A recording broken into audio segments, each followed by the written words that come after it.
Haleluya, ndugu katika Kristo, na wasalimu kwa jina la Yesu Kristo wa Nazareth, aupaye uhai ulimwengu wote. Kwa majina naitwa Towashi Musa. Ninamshukuru Mungu sana kwa neema na kibali hiki ambacho amenipa nipate kufundisha somo hili. Ninamshukuru Mungu pia kwa ajili yako mpendwa katika Kristo na kila mtu ulimwenguni kote uliyeko Afrika na duniani kote kwa ujumla. Namshukuru Mungu sana kwa afya na uzima aliyokujalia, maana si kwa mapenzi yetu mbali ni kwa neema ya Mungu. Nami Bwana ninasimama hapa siku ya leo nipate kufundisha somo ambalo Bwana amenipa na ili kuwafikishia watakatifu, maana imeandikwa nitaleta watu walimu, manabii, mitume na wengineo kwa ajili ya kuwakamilisha watakatifu. Nami nasimama hapa kwa ajili ya kuwakamilisha wale ambao wanakusudiwa kukamilishwa kwa somo hili. Haleluya, ndugu katika Kristo. Maana tumeamriwa kuwafanya watu wote kuwa wanafunzi wa Kristo na sio wanafunzi wetu. Nami ninasimama hapa ili kukukamilisha mpendwa, upate kuwa mwanafunzi wa kweli kwa Kristo Yesu. Haleluya. Somo la leo litakuwa maeneo ambayo shetani huyatumia kumjaribu mwanadamu. Maeneo ambayo shetani anatumia kumjaribu mwanadamu. Haleluya sana. Haleluya. Naomba uwe makini sana. Ili ni somo nyeti sana ambalo Bwana amelileta na anataka upate kitu ili kusudi upate maarifa ili uweze kumshinda Iblisi. Maana imeandikwa watu wangu wanaangamizwa kwa kukosa maarifa. Haleluya, ndugu katika Kristo. Nami nitaanza kwa kufunua maandiko katika kitabu cha Luka, kitabu cha Luka 4 kuanzia mstari wa kwanza hadi 13. Haleluya, ndugu katika Kristo. Nitaenda stage by stage ili kuweza kufafanua na haya maeneo matatu. Kuna maeneo matatu shetani anayatumia kumshambulia mwanadamu, nayo yanapatikana katika kitabu cha Luka. Kitabu cha Luka 4 kuanzia mstari wa kwanza hadi wa 13. Nitaenda kufafanua andiko baada ya andiko ili tuweze kujua ni maeneo yapi ambayo mwanadamu anatakiwa kujihadhari ili shetani asipate mwanya wa kumshambulia kwenye maisha yake au kwenye utumishi wake au kwenye kuyaishi mapenzi ya Mungu, ili upate kujihadhari. Haleluya, ndugu katika Kristo. Haleluya. Luka 4 kuanzia mstari wa kwanza nitaanza kwa kusoma maandiko. Neno la Mungu linasema, na Yesu hali amejaa Roho Mtakatifu alirudi kutoka Yordani, akaongozwa na Roho muda wa siku 40 nyikani, akijaribiwa na Iblisi, na siku hizo alikuwa hali kitu hata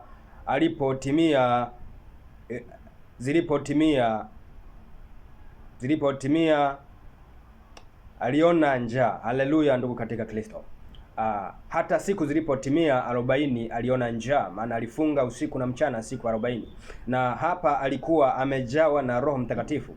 Kitu cha kwanza, mtu wa Mungu, unapaswa kujua kuwa shetani anaweza kukushambulia hata kama uko uweponi. Hata kama umejawa Roho Mtakatifu, shetani anaweza kukushambulia. Maana shetani alimshambulia Kristo Yesu Kristo akiwa amejawa Roho Mtakatifu. Haleluya. Haleluya. Nitarudia maandiko hapo uweze kuelewa vizuri. Naye Yesu hali amejawa Roho Mtakatifu alirudi kutoka Yordani, akaongozwa na Roho muda wa siku 40 nyikani, akijaribiwa na Iblisi. Alikuwa amejawa na Roho Mtakatifu, lakini still Iblisi aliweza kumjaribu. Kwa hiyo usijivunie kuwa una Roho Mtakatifu na shetani aweze kukujaribu, kwa sababu ukiwa na Roho Mtakatifu pia shetani anaweza kukujaribu. Naomba unifate makini ili uweze kuelewa, upate kupata maarifa ya namna unavyoweza kuziba milango shetani asijaribu utumishi wako au maisha yako ya wokovu. Haleluya, ndugu katika Kristo. Mstari wa 3 unasema, Iblisi akamwambia, ukiwa ndiwe mwana wa Mungu, liambie jiwe hili liwe mkate. Yesu akamjibu, imeandikwa ya kwamba mtu hataishi kwa mkate tu. Haleluya, ndugu katika Kristo. Jaribu la kwanza anaambiwa akiwa na njaa, ametimiza siku zile 40 ambazo alifunga. Yuko kule nyikani, akaambiwa ageuze jiwe kuwa mkate. Maana yake una njaa alafu naambiwa geuza kuwa mkate, maana hiyo mamlaka unayo. Haleluya. Naye Yesu alimjibu imeandikwa ya kwamba mtu hataishi kwa mkate tu. Haleluya, ndugu katika Kristo. Jaribu la kwanza tunapata kujua linakuja kwenye engo ya mahitaji ya mwili. Haleluya. Engo ya mahitaji ya mwili, njaa, chakula, mavazi na kila kitu ambacho kinahusu mwili. Tamaa, nini, kila kitu ambacho kinahusu mwili. Hili ni jaribu la kwanza ambalo shetani analitumia kwenye maisha ya mwanadamu. Kitu chochote ambacho kinahusu mwili, udhaifu wa mwili, kuvaa, kujipendeza, njaa, nini, kila kitu kinachohusu mwili, shetani anaweza akakujaribu kupitia kila kitu ambacho kinahusu mwili. Haleluya. Kwa hiyo uangalie mahitaji ya mwili yote, shetani anaweza kupenyeza jaribu lake hapo. Haleluya, ndugu katika Kristo. Hiyo ndiyo sehemu ya kwanza ambayo shetani anaweza kumwataki mwanadamu na kumshambulia pale ambapo hata kuwa imara na kujua kuwa hapa ni shetani au hapa ni mapenzi ya Mungu. Haleluya. Maana kila kitu ni kwa kiasi. Katika kuvaa kwako, angalia unampendeza nani. Maana kuna utaratibu wa kuvaa kwa watu ambao wanampendeza Mungu, na kuna utaratibu wa kula kwa watu ambao wanampendeza Mungu. Kila kitu kina utaratibu kwa Mungu. Haleluya, ndugu katika Kristo. Uangalie kila kitu ni kwa kiasi, kila kitu ambacho kinahusu mwili. Hata wanandoa wameambiwa katika mambo yao wawe na kiasi, ili shetani asije akawajaribu. Maana yake ni kupitia mwili shetani anaweza akakuataki hisia, tamaa na mambo mengine yote ambayo yanahusu mwili. Haleluya, ndugu katika Kristo. Hii ni engo ya kwanza ambayo tunaona kuwa shetani anaweza akamshambulia mwanadamu. Anaweza akamshambulia mwanadamu kupitia engo ya mwili. Haleluya. Naomba unifate kwa makini sana. Engo ya mwili, shetani anaweza akakushambulia kupitia njia yoyote ambayo inatokana na mwili. Kwa hiyo kila kitu ambacho kinahusu mwili wako unapaswa kukitathmini kuwa kiko kwa mapenzi ya Mungu au kwa mapenzi gani. Maana ukikosea tu, ukifanya mapenzi ambayo hayako sawa na Mungu, hapo utakuwa umemruhusu shetani kukuataki. Haleluya, ndugu katika Kristo. Ninaomba kusoma andiko la Kumbukumbu la Torati ili kushibisha pointi hii. Kumbukumbu la Torati 8 mstari wa 3 inasema akakutweza. Haleluya. Kumbukumbu la Torati 8:3 andiko linasema, haleluya, akakutweza. Haleluya. Akakuchukua uone njaa, akakulisha kwa mana usioijua wewe wala baba zako hawakuijua, apate kukujulisha ya kuwa mwanadamu haishi kwa mkate tu, mbali huishi kwa kila litokalo katika kinywa cha Bwana. Haleluya. Mungu anaweza akafanya kila kitu. Hapa ni wana wa Israeli, Mungu alipokuwa anawalisha mana jangwani. Ni chakula ambacho hakitokani na mwanadamu, hakitokani na uelewa wa mwanadamu, wala kulima wala kufanya nini. Mungu aliwalisha kwa mana, kwa chakula ambacho kinatoka mbinguni, asili. Haleluya. Ndipo akawambia mwanadamu hawezi kuishi kwa mkate tu, mbali kwa kila mbali huishi kwa kila litokalo katika kinywa cha Bwana. Haleluya. Kwa hiyo unatakiwa Mkristo au mtu ambaye unaishi kwa mapenzi ya Mungu uelewe kuwa mwanadamu hawezi kuishi kwa mahitaji ya mwili tu, kwa chakula au kwa kitu kingine chochote, mbali kwa kila kitu ambacho kitokacho katika kinywa cha Mwenyezi Mungu. Ina maana ni sheria zote na utaratibu wote wa Mungu uweze kuufuata ili uweze kuishi. Hiyo ndo namna ya kuishi mwana wa Mungu. Haleluya. Haleluya, ndugu katika Kristo. Haleluya. Tunarudi kuendelea na maandiko katika kitabu cha Luka, kitabu cha Luka 4. Sasa tunaenda mstari wa 5 kupata sehemu ya pili ambayo shetani anaweza kumshambulia mwanadamu. Haleluya. Sehemu ya pili tunaanza kusoma katika kitabu cha Luka 4 mstari wa 5 inasema, akampandisha juu, akamwonyesha miliki zote za ulimwengu kwa dakika moja. Shetani akampandisha juu Yesu Kristo, akamwonyesha miliki za ulimwengu zote kwa dakika moja. Iblisi akamwambia, nitakupa wewe enzi hii yote na fahari yake, kwa kuwa imo mikononi mwangu, nami humpa yeyote kama nipendavyo. Haleluya. Basi wewe ukinisujudia mbele yangu, yote yatakuwa yako. Yesu akamjibu akamwambia, imeandikwa, msujudie Bwana Mungu wako, umwabudu yeye peke yake. Haleluya, ndugu katika Kristo. Jaribu la pili ambalo linatoka kwa shetani, mwanadamu anaweza kushambuliwa nalo, linatoka katika mstari wa 5, kuanzia mstari wa 5 hapa. Ibilisi akamwambia, nitakupa wewe enzi hii yote na fahari yake, na kwa hiyo iko mikononi mwangu mimi. Haleluya. Kwa hiyo katika kutafuta umaarufu, kutafuta hii engo sasa ni engo ya kutafuta umaarufu, ukubwa. Haleluya, ufahari, yani wewe kwamba Tanzania wakujue kuwa wewe ni fahari, wewe ni mkubwa, wewe una vipawa, wewe una nini, ile unavyojinua. Haleluya. Ukumbuke maandiko anayesema mtu atakayejinua atashushwa, atakayejikweza atashushwa. Haleluya. Kwa hiyo sio principle ya Mungu mtu kujinua kwa chochote alichonacho. Maana hata kama una kipawa cha namna gani, hata kama una nguvu ya uponyaji ya namna gani, hupaswi kujinua kwa chochote, maana hiyo sio utaratibu wa Mungu kujinua. Haleluya, ndugu katika Kristo. Kwa hiyo shetani anaweza akatumia kile ulichonacho wewe kukufanya ujinue. Haleluya, ujikweze. Haleluya, utafute ufahari, utafute umaarufu, utafute yani engo zozote ambazo zinahusisha mtu kujifanya awe juu ya wenzake. Hiyo ni mbinu ya shetani kumpiga muamini au mtu wa Mungu, maana imeandikwa kuwa atakayefanya vile atakuwa anamsujudia shetani. Ukumbuke shetani anasema hivi vyote vilivyoko huku duniani ni enzi yake, amemiliki yeye, anavishikilia yeye. Kwa hiyo uchunguze sasa kwenye utumishi wako wewe, je, una ile hali ya kujiinua, kujiweka mahala ambapo kwamba wewe ndo wewe. Hiyo ni mbaya sana, kwa sababu katika engo hiyo shetani ujue unaweza ukamsujudia, maana utaweza kufanya mambo ambayo hayampendezi Mungu, na ndiyo ukawa miliki ya shetani na ukawa umemsujudia shetani bila wewe kujua. Haleluya. Ninawafungua macho na kuwapa maarifa ili kusudi muweze kujua namna ya kumkwepa Ibilisi. Haleluya. Maana imeandikwa, watu wangu wana juhudi katika kumtafuta Mungu, lakini si katika maarifa. Unaweza kuwa na juhudi katika kumtafuta Mungu, lakini si katika maarifa. Kumbe maarifa ni yapi? Ni maarifa ni kutafakari neno na kuliishi na ukujua mapenzi ya Mungu ndani ya neno husika. Haleluya. Kwa hiyo nakwambia katika utumishi, hii engo inawafuata sana watumishi wa Mungu.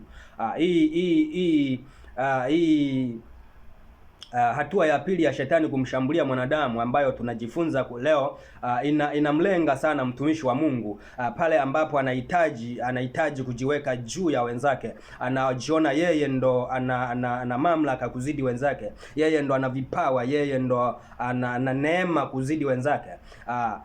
Mungu aliona hili jambo kwa wanafunzi wake. Yesu alipokuwa na wanafunzi wake, walijaribu kila mtu anataka yeye awe mkubwa kwa wenzake wote, lakini aliwaambia anayetaka kuwa mkubwa, anayetaka kuwa mkubwa zaidi ya wote anatakiwa na awe mdogo kuliko wote, ajishushe kuliko wote na awe mtumishi wa hawa. Huyo ndiye atakayekuwa mkubwa, maana anajua ile kujinua, shetani anamdaka huyo mtu anayetaka kujinua na atamshuhudia shetani. Haleluya. Kwa hiyo ni engo ya pili. Kwa hiyo watumishi wa Mungu tuwe makini sana, na ninakusihi wewe ambaye umeitwa kwa ajili ya huduma ya Mungu uwe makini, shetani asije akakudaka kwenye mtego huu. Haleluya, ndugu katika Kristo. Na hii sio watumishi tu, sisemi watumishi tu, bali ni kila muamini anaweza akakufanya wewe uliingie ulichonacho chochote kile, maana waamini kuna zawadi ambayo Mungu waga anawapa kwa ajili ya kuitenda kazi ya Mungu, maana wote wameamuliwa kuifanya kazi ya Mungu. Haleluya. Kwa hiyo unaweza ukajivuna kupita kiasi kwa kila ambacho uko nacho, ambacho Mungu, kwa baraka ambayo Mungu amekupa, kwa kipawa au kwa kalama ambazo uko nazo, zikakufanya ukamsujudia shetani bila wewe kujua. Haleluya, ndugu katika Kristo. Hiyo ni engo kuanzia mstari wa 5 mpaka wa 8. Lakini Yesu alimwambia kuwa, Yesu akajibu akamwambia, imeandikwa, msujudie Bwana Mungu wako, umwabudu yeye peke yake. Haleluya. Hatuna mwingine wa kumwabudu ila ni Mungu Kristo peke yake. Kwa hiyo uangalie shetani asije akakuataki kwenye engo hiyo. Haleluya. Hapo tumemaliza kuangalia engo ya pili. Haleluya. Naenda haraka haraka, lakini ninatumai unaelewa ninamaanisha nini. Haleluya ndugu katika Kristo. Engo ya kwanza tumesema shetani anashambulia kupitia mwili. Mahitaji yote ya mwili, kila kitu kinachohusu mwili, shetani anaweza akakushambulia kupitia hicho na akakutoa kwenye njia, kwenye kusudi la Mungu. Engo ya pili tumesema ni umaarufu. Ni umaarufu, yani ufahari, yani kujiinua. Shetani anaweza kuupiga kupitia engo hiyo na akakufanya kuwa miliki yake. Haleluya ndugu katika Kristo. Sasa tunaanza kuangalia engo ya tatu, ambalo ndio shambulizi la mwisho la shetani kupitia kwa mwanadamu. Haleluya. Shambulizi la tatu, ambayo engo ya tatu shetani anayoitumia kumshambulia mwanadamu. Maana kuna engo tatu tu. Ya kwanza mwili, ya pili kujivuna nini na kila kitu ambacho nimeongea, na ya tatu ndio tunaenda kuiangalia sasa hivi. Ya tatu inapatikana kuanzia mstari wa 9.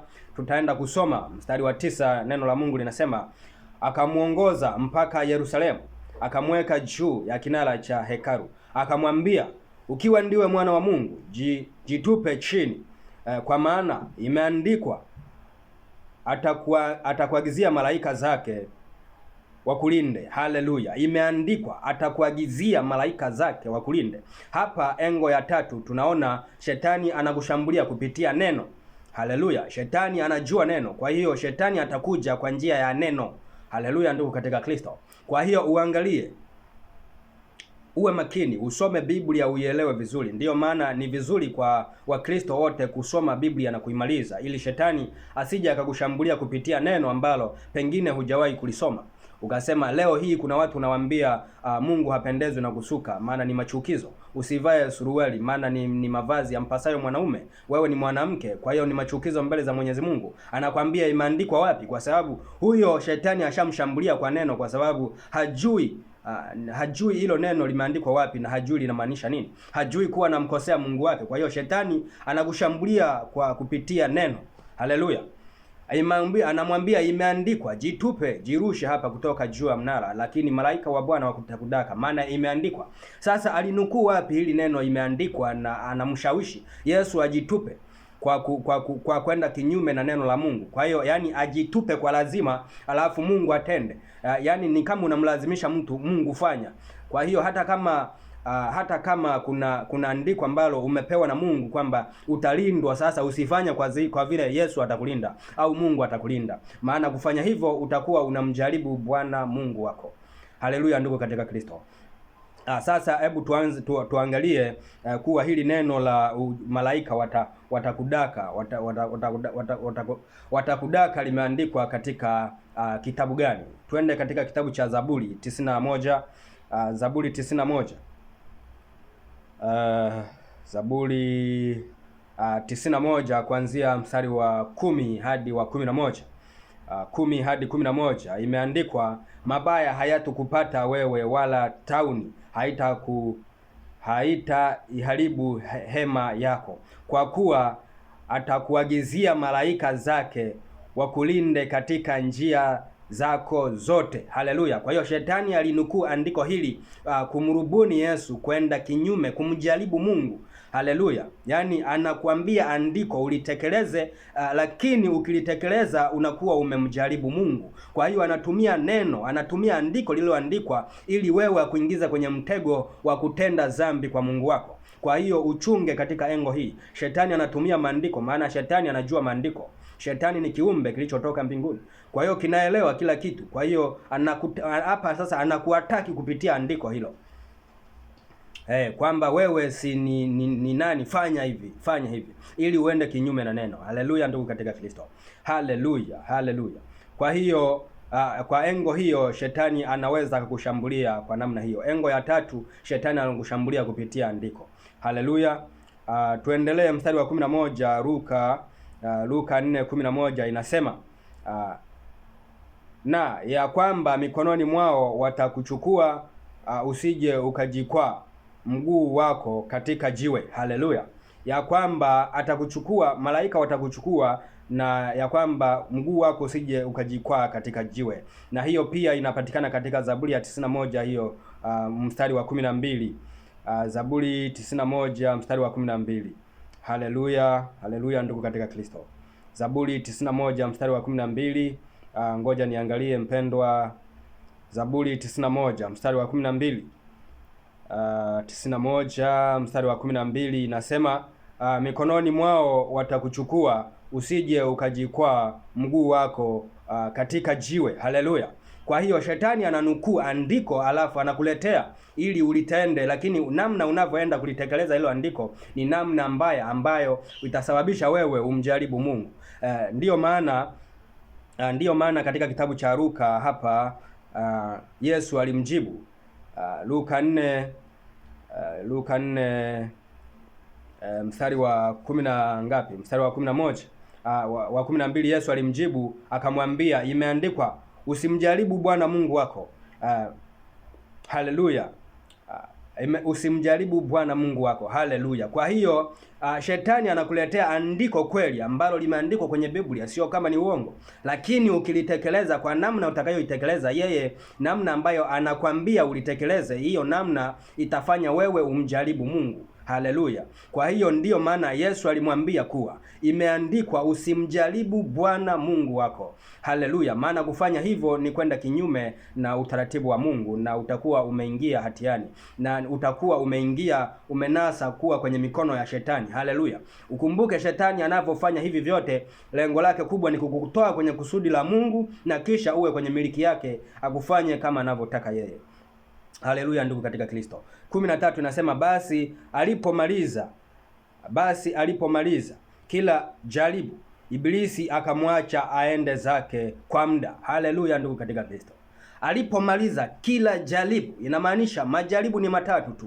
Hapa ndio maana mstari wa 13 amekwambia alipomaliza kila jaribu, inamaanisha majaribu yote yameisha. Haleluya, ndipo akamwacha aende zake kwa muda.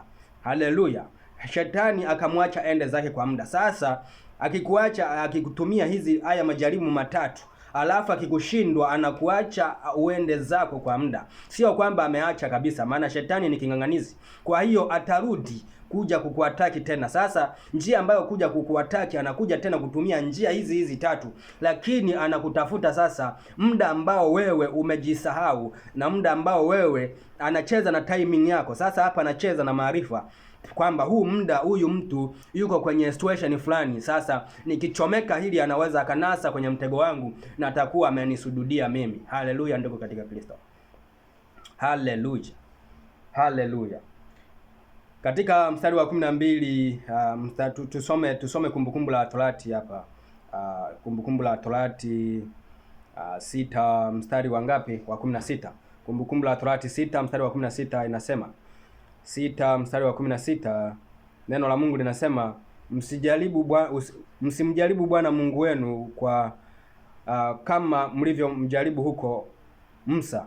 Zishikeni kwa bidii sheria za Bwana Mungu wenu na mashuhudizo yake na amri zake alizokuagiza. Haleluya. Kwa hiyo namna ya kutomjaribu Mungu, ukitaka uepuke jaribu la kumjaribu Mungu, unatakiwa kuzishika sheria za Mungu, amri zake na mashuhudizo yake, na yale yote ambayo yameshuhudiwa kwenye imani, na yenyewe pia uyashike. Kwa hiyo uenende kwa utaratibu wa Mungu wote, ndipo ambapo utalishinda jaribu la kumjaribu Bwana Mungu wako kupitia shetani anapokushawishi ili utende neno kinyume na mapenzi ya Mungu. Haleluya, ndugu katika Kristo. Haleluya. Kwa hiyo tufungue kitabu cha Waebrania 4 mstari wa 15. Haleluya. Waebrania 4 mstari wa 15 hadi wa 16. Waebrania 4:15 hadi 16. Haleluya. Ili tuangalie sasa neno linadhibitishaje kuhusu haya majaribu, kweli ni ya mwanadamu au alikuwa anajaribiwa Yesu peke yake. Haleluya, ndugu katika Kristo. Kwa kuwa hamna kuhani mkuu asiyeweza kuchukuliana nasi katika mambo yetu yu udhaifu, bali yeye alijaribiwa sawa sawa na sisi katika mambo yote bila kufanya dhambi. Kwa kuwa hakuna kuhani, haleluya, hakuwa kuhani mkuu asiyeweza kuchukuliana nasi katika mambo ya udhaifu. Haleluya! Katika wanadamu wote hakuna kuhani ambaye anaweza akachukuliana na mtu katika mambo ya udhaifu isipokuwa yeye yule aliyejaribiwa. Haleluya! Sawa sawa na sisi katika mambo yote. Haleluya! Yule aliyejaribiwa, Yesu alipojaribiwa pale na shetani siku 40 amefunga, hiyo ni sawa sawa na sisi tutakavyojaribiwa. Haleluya! Neno la Mungu linathibitisha kuwa majaribu yale yale aliyoyatumia kwa Yesu ndiyo atakayoyatumia kwetu sisi. Haleluya! Nitarudia hapa, kwa kuwa hakuna kuhani asiyeweza kuchukuliana nasi katika mambo ya udhaifu, mbali yeye aliyejaribiwa sawa sawa na sisi katika mambo yote, yule aliyejaribiwa sawa sawa na sisi. Kwa hiyo alivyojaribiwa Kristo Yesu kule na shetani nyikani, katika zile engo tatu, nasi tutajaribiwa vile vile katika mambo yote, mbali kufanya dhambi. Haleluya! Na Yesu hakufanya dhambi. Haleluya, ndugu katika Kristo. Katika yale mambo matatu yote ambayo shetani aliyatumia kumjaribu, aliweza kushinda, na ndiyo maana ulimwona alisema akamwacha ende zake kwa muda. Kwa hiyo shetani anapokushambulia katika hizi engo tatu, atakapokushindwa atakuacha uende zako, kwa maana hakuna namna anaweza akaingia kwako. Haleluya, ndugu katika Kristo. Ninaomba uwe makini sana kwenye hili somo, kwa sababu ni somo nyeti sana kwa mtu wa Mungu. Ni somo nyeti sana kwa mtu ambaye anataka kuyaishi mapenzi ya Mungu na hatimaye kulisi ufalme wa Mungu. Haleluya, ndugu katika Kristo. Maana ukiyashinda haya, hautaweza kufanya dhambi ambayo itakusababisha uwe kwenye mikono ya shetani. Haleluya, ndugu katika Kristo. Ndiyo utakuwa kama Kristo alivyokuwa pale alipoyashinda majaribu, maana hakutenda dhambi katika yale yote aliyojaribiwa na shetani. Haleluya, ndugu katika Kristo. Haleluya. Haleluya. Ninakusihi mpendwa katika Kristo, uyafanyie kazi sana haya mambo matatu ambayo ni engo ya shetani kuwataki mwanadamu. Nimesema nipo hapa kufundisha neno la Mungu, lakini siko hapa kufanya watu wanafunzi. Niko hapa kuwafanya watu wanafunzi, siko hapa kuwafanya watu kuwa wanafunzi wangu, bali kuwafanya wanafunzi wa Kristo. Maana sijaruhusiwa kufanya wanafunzi mimi, bali kuwafanya watu wawe wanafunzi wa Kristo. Maana yake nini kuwafanya wanafunzi wa Kristo? Kwamba mimi niko hapa kuwakamilisha tu. Haleluya. Pale ambapo maarifa yamepungua, kuna mtu ambaye Mungu atamuinua, kisha atakuja kuwakamilisheni, na kisha mdhibitike, mkamilike kuwa wanafunzi wa Mungu. Haleluya, ndugu katika Kristo. Haleluya. Haleluya. Haleluya. Haleluya. Ninawashukuru sana, neema ya Mungu iwe pamoja nanyi. Ninashukuru sana kwa neema na baraka Mungu aliyokupa ya kusikiliza somo hili. Hakika sio kwa ufahamu wako, ila ni Mungu aliyekuweka mahali hapo ili uweze kusikiliza somo hili. Mungu akubariki sana na neema ya Mungu ipate kuwa pamoja nawe. Haleluya.